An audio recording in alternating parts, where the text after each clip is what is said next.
مسجد ہم کسے کہہ سکتے ہیں؟ کیا کوئی گھر جو چندے کے پیسے سے تعمیر کر دیا جائے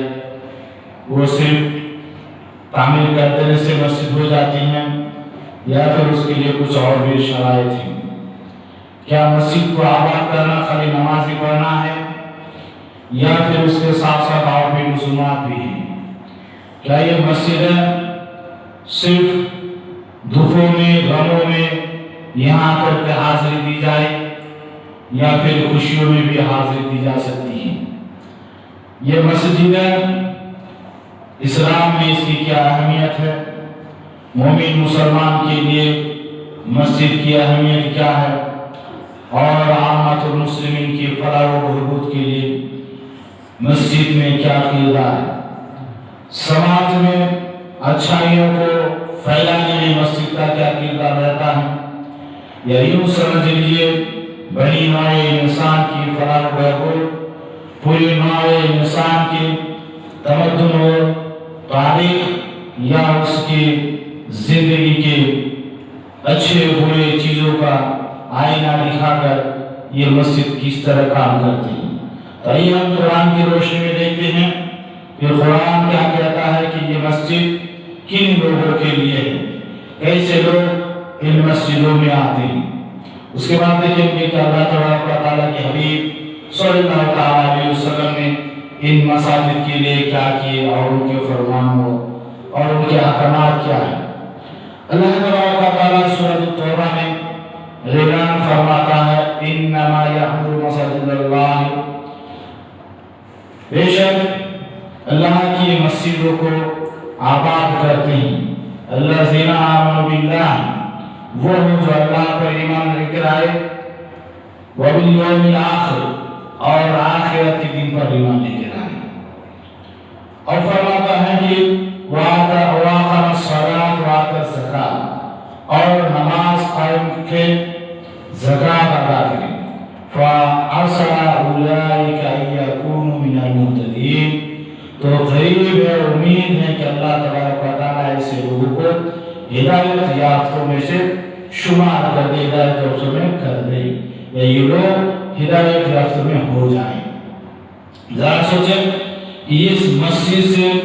لگاؤ رکھنے والی کی کتنی ساری کوالٹیاں بیان کیے گئے کہ وہ دو اعتقادی چیزیں، اللہ پر ایمان لے کر آئے اور ساتھ کے ساتھ آخرت پر ایمان لے کر کے آئے،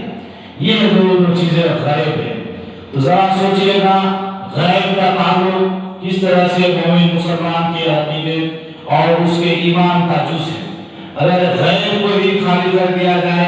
یا یوں کہہ دیا جائے کہ غیب کو کوئی نہیں جانتا، وہ تو غیب ہی غیب ہے، لہذا اس سے کوئی سروکار نہیں ہے، تو یقین جانیے ایسے لوگوں کے دعوی اسلام بیکار ہیں، اس لیے کہ اگر وہ اس چیز کو نہ جانے کہ اللہ پردہ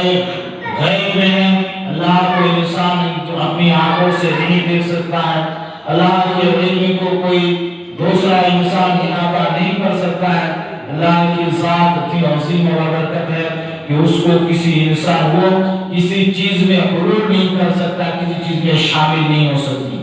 تو ذرا سوچئے گا کہ یہ اللہ تعالیٰ کی طرف سے یا پھر آخرت کا جو معاملات ہیں، آج تک کوئی بھی انسان جو قبر میں گیا کسی نے واپس آ کر کے نہیں بتایا کہ قبر کے حالات کیا گزرے ہیں، ان سے سوالات ممکن ہوئے کہ نہیں ہوئے، ان پر عذاب ہوئے کہ نہیں ہوئے، اور ساتھ ہی ساتھ اس کے بعد آنے والے مراحل جو حشر کے میدان میں برپا ہونے والا ہے وہ تو ابھی پتہ ہی نہیں کہ اب سارے لوگ مریں گے، قیامت برپا ہوگی، سب لوگ حاضر آئیں گے، تب جا کر ہوگا۔ اس سے بھی پتہ یہ چلتا ہے کہ یہ بھی غیب کی چیزیں ہیں۔ یہ دو عقیدے ایسے ہیں جو تمام لوگوں کے لیے درس عبرت ہے، جو یہ کہتے ہیں کہ اللہ کے سوا کسی کو غیب کا علم نہیں ہے، اور یہ کہتے ہیں کہ اللہ کے علاوہ کسی کو غیب کا علم نہیں ہے، اللہ یعلم بذات الصدور، اللہ یہ تمام چیزیں جاننے والا ہے، اللہ اپنے غیب پر کسی کو مطلع نہیں فرماتا۔ اگر معاملہ یہ ہوتا ہے کہ اللہ تبارک و تعالیٰ اپنے غیب کا معاملہ کسی کو مطلع نہ فرماتا، تو یہ بھی نظام بنی نوع اسلام یا پھر دنیا کے اندر کوئی مومن مسلمان نہ ہوتا۔ آج کے ڈیٹ میں جن لوگوں نے یہ اعلان کر رکھا ہے کہ اللہ کے نبی صلی اللہ علیہ وسلم کو کچھ غیب کی خبر نہ تھی، ذرا سوچیں اس زمانے میں جس زمانے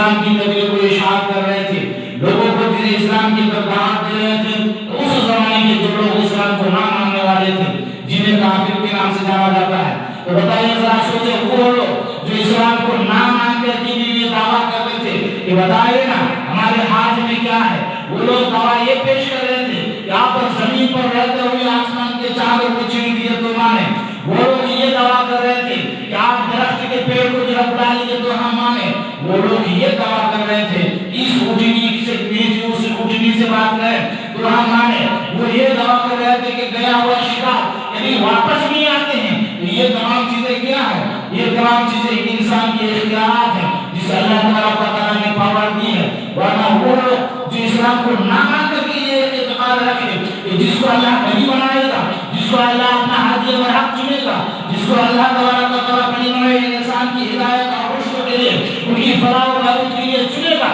اللہ تعالیٰ ضرور کچھ نہ کچھ اس میں کمال رکھا ہوگا، ضرور کچھ نہ کچھ ایسے انعام رکھا ہوگا جو عام لوگوں میں نہیں ہوتے ہیں، تبھی تو وہ نبی ہوں گے، تبھی تو وہ رسول ہوں گے، تبھی تو وہ اللہ کا برگزیدہ ہوں گے، تبھی تو وہ یہ ثابت کر پائیں گے کہ میں اللہ کی طرف سے فرشتہ اللہ ہوں، میں اللہ کی طرف سے نافذ کر رہا ہوں، اللہ کی طرف سے میں منتخب کیا ہوا ہوں، میں تمہارے لیے فلاح و بہبود کا سامان لے کر کے آیا ہوں، میں تمہارے لیے جو ہے ہدایت کا سرچشمہ حیات لے کر کے آیا ہوں، میری بات مانو گے تو تمہیں زندگی سنور جائے گی، میری بات مانو گے تو تمہارا قبر، تمہارا حشر اور تمہاری آخرت سنور جائے گی،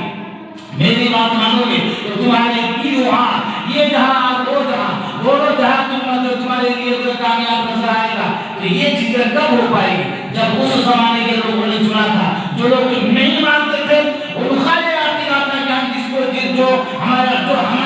ہدایت کے لیے یا ہمیں ہدایت کی طرف بلاتے ہیں اور اس کی یہ کوالٹی ہونی چاہیے، اس کے اندر یہ بات ہونی چاہیے کہ وہ غیب کو بتا سکے، اس کے اندر یہ اختیار ہونا چاہیے تاکہ وہ لہتی دھرتی پر رہتے ہوئے آسمان کے چاند کو چیر سکے، سورج کو پلٹا سکے، ہرنی کو جو ہے واپس لا سکے، اس کے کلام کو سمجھ سکے، پتھروں کی باتوں کو سمجھ سکے، یاد رکھے چلتے ہوئے راستے پر گزرنے والے لوگوں میں سے جو باولا ہو جاتے ہیں ان کی بھی بات کو سمجھ سکے، ان کے بعد وہ لوگ اس بات کو سمجھتے تھے اور مومن مسلمان کے حالات پر پوچھنا چاہتے ہیں، اس زمانے کے صحابہ اکرام کی حالت دیکھنا چاہتے ہیں، تو ذرا دیکھیں اللہ تعالیٰ کے حکم سے، اللہ کے حکم سے لوگ مدینہ سے چھوڑ کر کے مکہ چھوڑ کر کے مدینہ منورہ حاضر ہوتے ہیں، وہاں پر تمیم داری یا بنی تمیم کی بنی اسلم کی مسجد میں اللہ کے نبی صلی اللہ علیہ وسلم نماز پڑھ رہے ہیں، اب یہ نماز دو رکعت ادا کیے ہیں، اب دو رکعت ادا کرتے کرتے جو اللہ کے نبی صلی اللہ علیہ وسلم منہ پھیر لیتے ہیں، جدھر اللہ کے نبی منہ پھیرتے ہیں یعنی اگر صلی اللہ علیہ وسلم کی طرف نماز پڑھتے ہیں تو وہاں جو بیت المقدس سے جو بیت المقدس کی طرف منہ کرتے ہوئے جب کعبہ اللہ کی طرف جو منہ کرنا ہوا تو سیدھا پورب کی طرف منہ کرنا ہوا، یعنی پورا 180 ڈگری پورا کا پورا گھومنا ہوا، تو جب آگے کا پیچھے کا آگے ہو گیا تو ہمارے جیسے آج کے ڈیٹ کے جو لوگ ہوتے تو وہ لوگ یہ کہہ رہے ہوتے کہ اللہ کے حکم سے ہمیں نماز پڑھ شروع کیجیے تو اچانک کی نیت کرتے جو ہے پچھم کی طرف، لہٰذا جب تک ختم نہ ہوگی تب تک ہم پورب کی طرف نہیں گھوم سکتے ہیں، کعبہ کی طرف نہیں کر سکتے ہیں، لیکن قرآن نے ان کی اعتقاد پر ان کے عقیدوں پر اللہ کی طرف سے جیسے جیسے حکم ہوتے ہیں وہ ادھر پھر چلے جاتے ہیں، اللہ کے نبی صلی اللہ علیہ وسلم کے روح روشن کو بھی دیکھتے ہیں، ان کی آگے بھی دیکھتے ہیں، ان کے پیچھے بھی دیکھتے ہیں، اور جدھر گھومتے چلے جاتے ہیں ان کی نماز بھی ادا ہوتی چلی جاتی ہے، ادھر گھومتے چلے جاتے ہیں، کوئی کہہ سکتا ہے کہ آپ نماز پڑھ رہے تھے کہ اللہ نبی صلی اللہ علیہ وسلم کے روح روشن کی زیارت کر رہے تھے، آپ رب کے حضور توحید کا اقرار کر رہے تھے یا پھر نبی محمد صلی اللہ علیہ وسلم کی عبادت کر رہے تھے؟ کوئی نہ تو اس زمانے میں کسی نے اعتراض کر پایا، نہ آج کے دن میں کسی کی ہمت ہو سکتی ہے کہ وہ یہ کہے کہ جو وہ صحابہ رسول تھے وہ نبی پاک صلی اللہ علیہ وسلم کی عبادت کر رہے تھے، ان کی طرف دیکھ کر کے نہ، بلکہ وہ لوگ تو یہ کہہ رہے تھے کہ ہم تو رہتے تھے نبی پاک صلی اللہ علیہ وسلم کے طرف پیچھے، لیکن ہماری نظر ہمیشہ نبی پاک صلی اللہ علیہ وسلم کے روح روشن کی طرف ٹکی ہوئی رہتی تھی کہ وہ کیا کر رہے ہیں، کیسے نماز ادا کر رہے ہیں، کس طرح سے اٹھتے ہیں، کس طرح سے بیٹھتے ہیں، تبھی تو ہم تک آج جو ہمارے پاس یہ نماز آئی ہے، حیات قضائیہ کی نماز پڑھنے کا جو ہمیں طریقہ ملا ہے، کیسے ملا ہے؟ اگر آپ حکم کر کے یا آنکھیں بند کر کے ان کے پیچھے سے نمازیں پڑھ رہے ہوتے تو ہم کو پتہ ہی نہ چلتا، اگر کوئی بیان کرنے والا